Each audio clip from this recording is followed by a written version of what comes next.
Thank you, Madam Chairwoman. My amendment is uncontroversial and important to our national interest.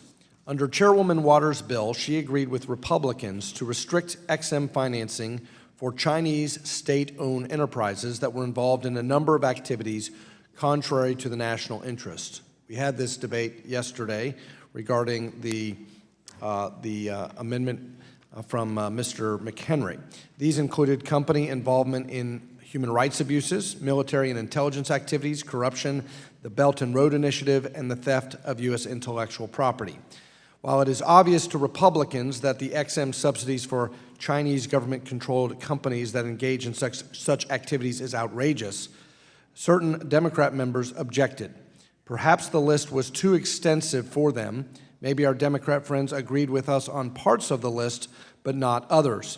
That's why I am now offering an amendment that would only prohibit EXIM support for the Chinese government and the entities it controls if the President can't report to Congress that China is complying with its obligations under the Sino-British Joint Declaration, the international treaty signed in 1984 that lays out the one country, two systems policy towards Hong Kong and ensures certain rights for Hong Kongers until the year 2047, including freedom of speech and assembly.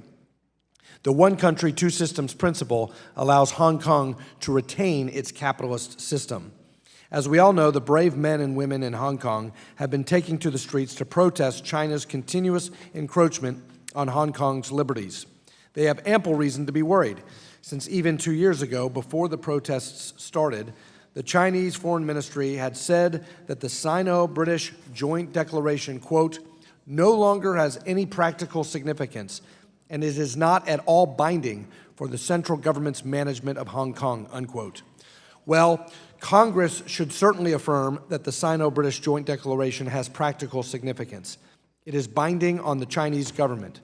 If the Chinese want to shred this document and seek to suppress freedom in Hong Kong, just as Beijing suppresses freedom on the mainland, then the Export-Import Bank shouldn't validate the government by providing taxpayer-backed financial assistance. This amendment is silent on other Chinese policies.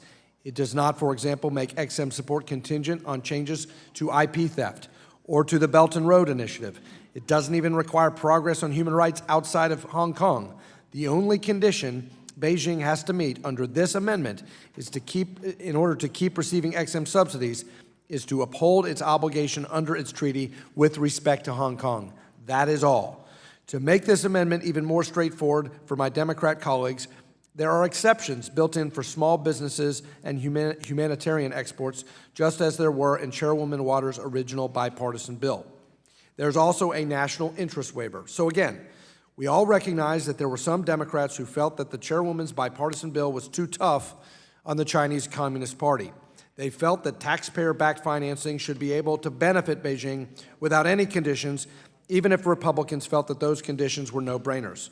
Well, now we have just one single condition in my amendment, and it has to do with China's abiding by formal commitments to the people of Hong Kong.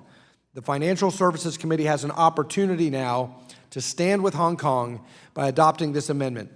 The Export-Import Bank has no place subsidizing the Chinese government while it's cracking down on demonstrators in Hong Kong.